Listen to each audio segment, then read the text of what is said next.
Hey, Luka. Yeah. What now, Paul George? Luka. I'm gonna need myself a drink after that one. Hold up. You guys are wondering what I'm drinking? Clippers Tears.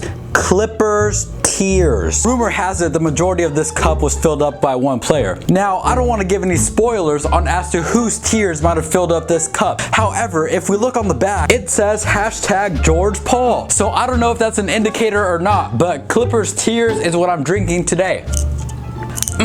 Tastes almost as good as Laker victory. But with that being said, we all need to have a talk. Let's start off with our man, Paul George. Well, he's not my man. Maybe he's like Clippers man. I don't know. So let's have a seat, and there's something we really need to talk about. Right after you smash that like button for the YouTube algorithm, though. Refreshing. Alrighty, ladies and gentlemen. So for those who watch my channel, which is only like 12 people, you all know that I take a lot of pride in having an unbiased basketball channel. But today, ladies and gentlemen, that unbiasedness that you guys normally see from me is going out the same window that Paul George's jump shot went out of. And if I'm being honest, even if I stayed unbiased in this video, there really wouldn't be anything positive for me to say about the Clippers right now. Well, at least not about Paul George. So why am I taking the time out of my day to make a video specifically talking about Paul George and why I hope the Mavericks beat them? You see, if it was any other player, I probably wouldn't say anything, but I don't like Paul George. Now you may be wondering, Ray, why don't you like Paul George? It's not like you know the guy. And you see, that part is not entirely true. Last summer, my dad used to work for Uber. It was more like a little side gig between his main job. And lo and behold, who came to Vegas?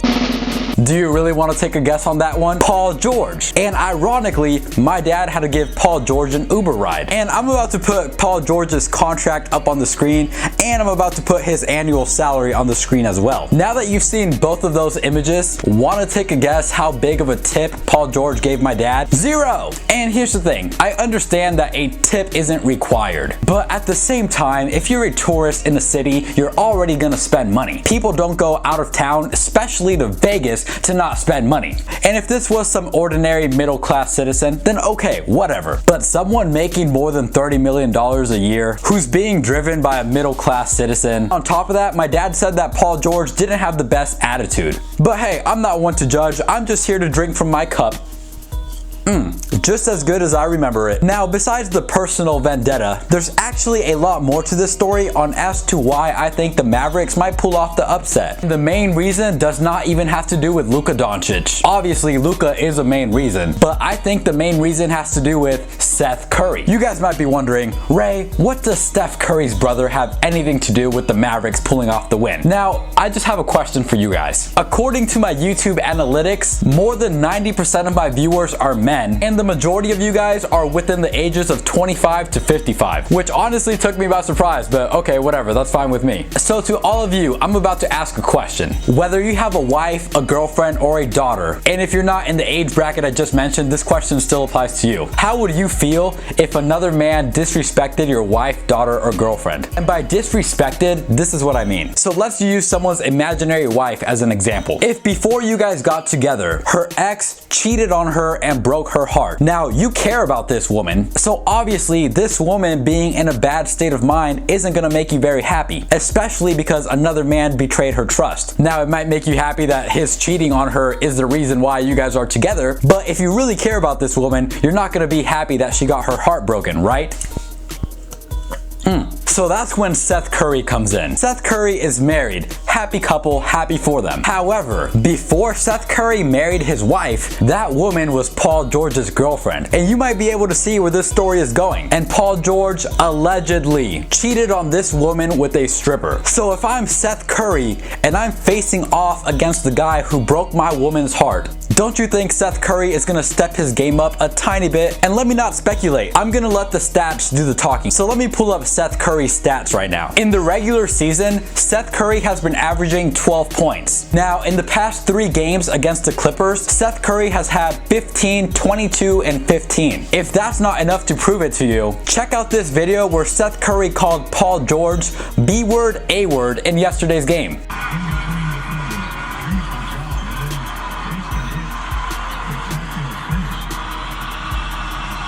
So that in itself, plus the fact that Paul George is currently an easy target because the entire media is hating on him, I think that's giving Seth Curry the motivation he needs to play even harder. And if I know this all the way in Vegas, I guarantee his teammates know this as well. So don't you think he's kind of implied to his teammates like, hey, this is Paul George. You guys have my back. We're boys. Remember what happened? You know what I'm talking about? So I'm sure something along those lines has happened. Now, has Seth Curry actually said something like that to his teammates? I don't know. But do his teammates probably say, okay, this one's for Seth? Most likely. And that's just kind of basketball courtesy. So it wouldn't surprise me if the Dallas Mavericks are going even harder for Seth. And then that leads me to my next reason, which is Luka Doncic. Technically, the Mavericks were the underdogs. The entire season, the Clippers have been championship contenders. The Clippers are the second seed. They have two guys on their team with a bunch of accolades. Well, Paul George doesn't have that many accolades, but he still has a bunch of all-star appearances and things of that nature. And if there's one thing we've learned from Luka this series, it's that he thrives being the underdog. So the fact that the Dallas Mavericks weren't even expected to make the playoffs before the season even started, and knowing the fact that Luka brought them into the playoffs, and it wasn't like he just barely made it, they were the 7th seed. The team that barely made it was the Blazers. Don't you think Luka is out here trying to prove something? This is his opportunity to show the entire world that he isn't just a regular season player. And what better time to do it than early into your career? And I have a feeling that that is why Luka has had two 40-point games this series. He's had a 30-point game this series, and he did have an off night a few nights ago where he only had like 15 points, but he also had a triple-double. So was it really an off night? And if you don't believe me and you think I'm exaggerating and saying that Luka is thriving being considered the underdog, check out this clip of what he said last night after his step-back game winner.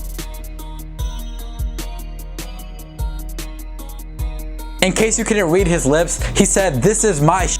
That's not something you say if you feel like you don't belong. So obviously, Luka is out here looking for blood. He knows that the Mavericks have a very good chance of beating the Clippers, and if he has the opportunity, why not make the best of it? And then my final reason on as to why I think the Mavericks and Luka have been playing so well is because they realize that they're not really the underdogs. Sure, they might be the 7th seed, and yes, the other team might be the 2nd seed, and they have two guys getting paid more than $30 million this year. But after beating them the first time, after Luka saying that he can score 40 on them, after hearing the entire media critiquing Paul George, if I'm Luka or anyone on the Mavericks, all of that gives me motivation to say, hey, these guys aren't really better than us. When you're the underdog, you have nothing to prove. Right now, all of the pressure is on Paul George and the Clippers. And to be fair to the Clippers, they don't really have much pressure. The only one on that team with a lot of pressure is Paul George. Because for the most part, every single player on the Clippers is doing what we expected them to do. Kawhi Leonard is contributing about as much as we expected. Lou Will just had 30-something points last night off the bench. And for the most part, everyone on the Clippers is doing exactly what we all thought they were going to do,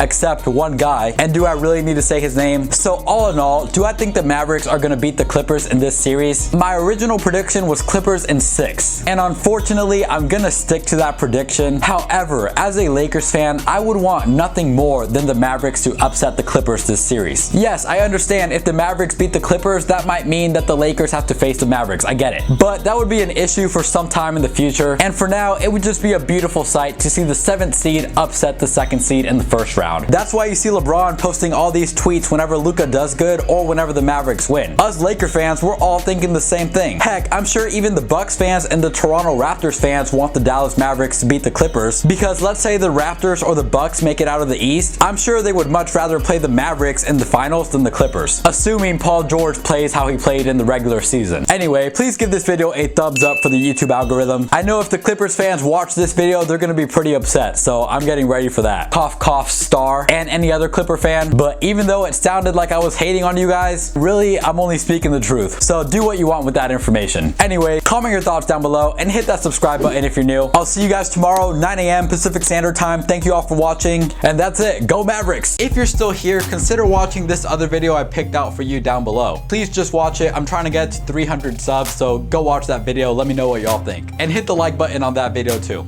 All right, see you guys.